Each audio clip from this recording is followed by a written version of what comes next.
Assalamualaikum, मेरा नाम Rabia है. Welcome to Malaysian Girl Reactions channel. Today I'm going to react on the Why I Love Pakistan with Eva Zubek. It's Pakistan travel. The channel name is John Horsfall. Are you guys ready? चलिए शुरू करें.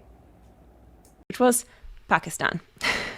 So this is one of the sort of less obvious countries that you were talking about. And Pakistan was the second destination on kind of my big journey. Came about completely randomly. So when a friend, an old school friend, heard that I was, traveling the world and telling travel stories, she said, okay, well, why don't you come over to Pakistan?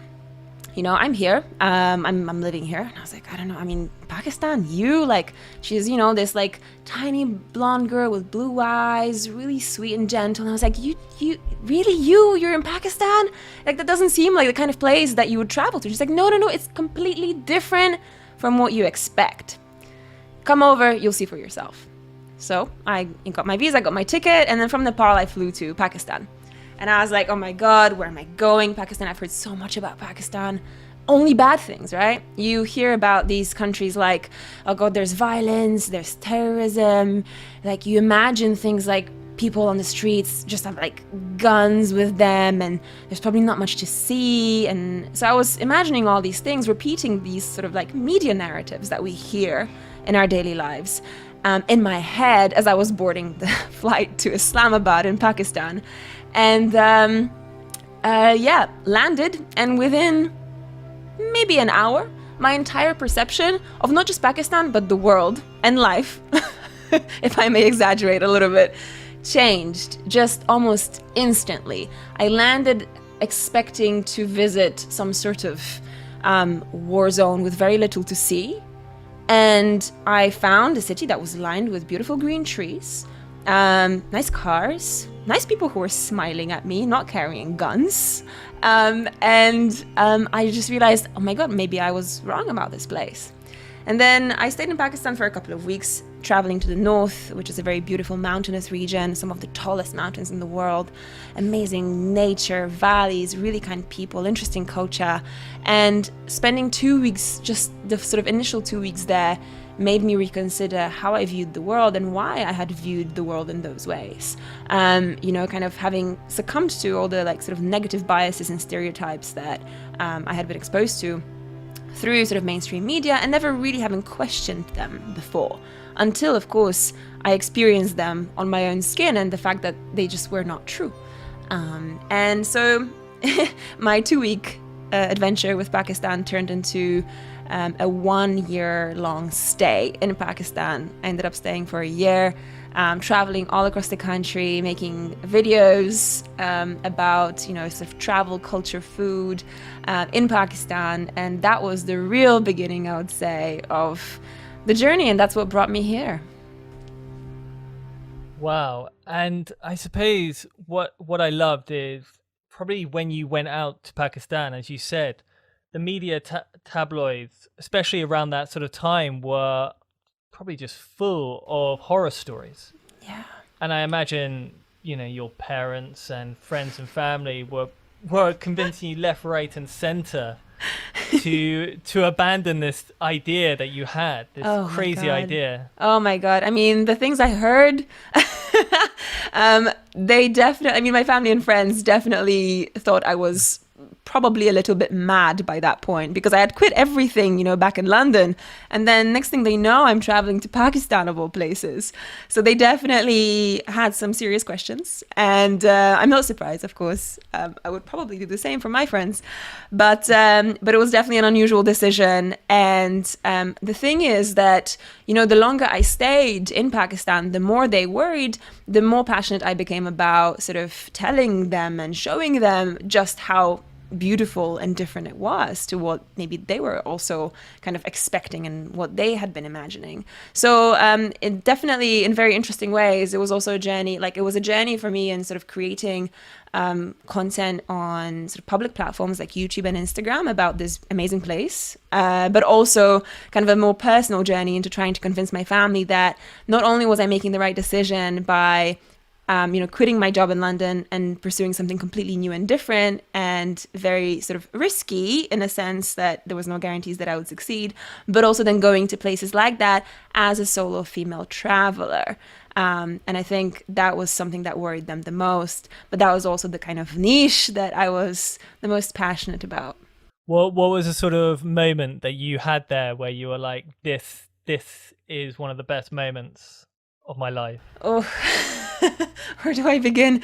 I think, oh gosh, for example, I made a couple of unexpected friends up sort of north in the north of Pakistan in the mountains through just some common friends. I had been invited to stay in a sort of remote valley in the north, in the mountains for as long as I wanted. So I kind of drove up there without really knowing much about the region, without really knowing anyone there, and I would only get to sort of meet the family that would be hosting me when I got there. I didn't even get a chance to sort of talk to them on the phone or anything before. So I was kind of going a little bit into the unknown. And the moment the sort of, I arrived like driving down the sort of beautiful Karakoram highway, which is one of the most stunning, I think, roads in the entire world, just takes you through these gorgeous mountains. It took, oh gosh, like a day and a half to actually reach the village that I had been invited to stay in. Reached the village, which was just, underneath this huge mountain face, overlooking the Hindu Kush and the Karakoram mountains, and entered the home of a family that was sort of native to the region, part of the Wahi community, who, have their own language, their own customs, very separate from the rest of Pakistan. And I entered their house, and there's only a couple of rooms in the house. In the main room, where most of the family members sleep, there's a buhari, which is like a sort of very basic stove. There's a fire inside. It's nice and warm. There's carpets all over the walls. There's a beautiful sort of ceiling that's carved in wood. And inside there's this family, this older lady, maybe 60 or 70 years old, with long braids, dressed in a traditional style with a beautiful woven cap. And she's smiling at me and she's welcoming me with some bread and some milk. And then there's her husband, this elderly gentleman who's standing there with his like Pakistani pakul, this sort of traditional hat. And they're just welcoming me, this stranger, into their home. They didn't know me before. I didn't know them before. And yet here they are, standing there with a smile, not speaking a word of English, me not speaking a word of their language, and just expecting me to come in, just come in. You're our guest, come in, take a bite of this bread, take a sip of this milk, and stay with us for a while. And I think this kind of like warmth and hospitality is something that I've experienced in so many places, but I think Pakistan was really the place that kind of introduced me to that concept, which I think is quite alien to us in the sort of Western world. We don't have this. I mean, for example, in Poland, where I'm from, we kind of culturally pride ourselves on being hospitable and welcoming. But it's not really, it's maybe a concept that existed once upon a time, but that I don't think no longer applies as much, and that we don't see it in practice as much. We're not as trusting of strangers anymore. Maybe at some point we were. But out there in Pakistan and so many other places that I've visited, there is definitely that sense that, oh, you're our guest.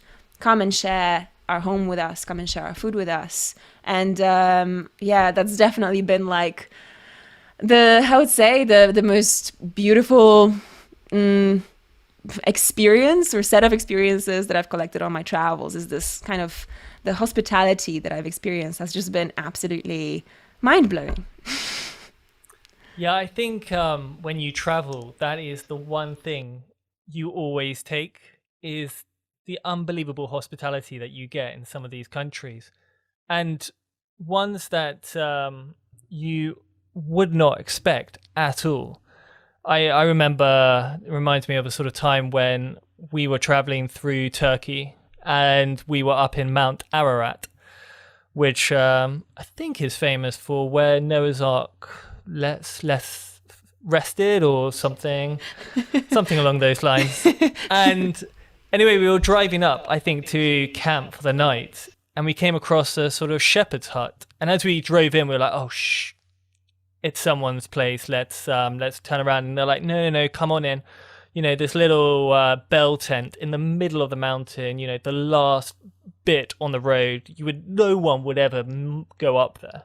And they were like, come on in, come and have some eggs. So we sort of sat down in their tent. The stove was on. They cooked us some eggs, and and then we went on our way afterwards. And we didn't speak a word.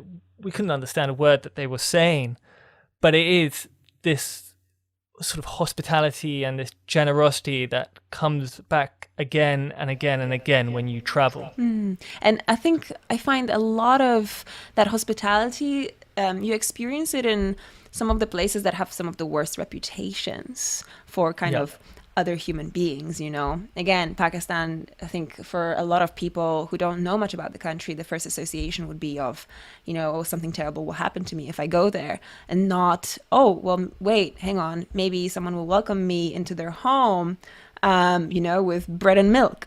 That's kind of not what we imagine, is it? And it's really interesting, that kind of dissonance that you experience of kind of the perceived world and the world that you actually end up experiencing with your own kind of senses. MashaAllah, MashaAllah. So Eva just shared her experience, unexpected, welcoming experience in Pakistan. MashaAllah. I never visit Pakistan before. I will visit Pakistan, inshallah. Yeah. Actually, to be honest, since beginning, I started this YouTube journey, do reaction on Pakistani videos. One of the videos made by Eva. So I will say that Eva's video attract me more to Pakistan. It's kind of bonding there. I can feel it, That's make me excited and really, really, really want to visit Pakistan. Yeah, how I wish. But in this current situation is not allow me to visit Pakistan yet. But inshallah, sooner or later I will be there, inshallah, if Allah wills, inshallah. Guys, there is one more thing I want to share with you. Your comments, most of it are very good comment. What I mean is, I feel welcome to Pakistan. I can feel the warmness from the comment. Please come to Pakistan. It's like it's invitation for me to visit Pakistan. And some of you don't know me and offer me a gift, and mashallah, it's so generous. And I could imagine if I visit Pakistan for real, what will be the hospitality is. Yeah, it must be more welcome. I can feel that it might be my second home. Yeah. So you guys keep pray for me. Inshallah, if Allah wills, I have a good health. Of course, financial as well. So inshallah, I'll be in Pakistan. So guys, thank you so much for your suggestion. If you like this video, please share it with your family members and friends. Don't forget to share it on your social media as well. Please subscribe our channel Malaysian Girl Reactions and follow our Facebook, Twitter, Instagram, and also TikTok Malaysian Girl Reactions. Thank you so much. Till next time. Assalamualaikum warahmatullahi wabarakatuh.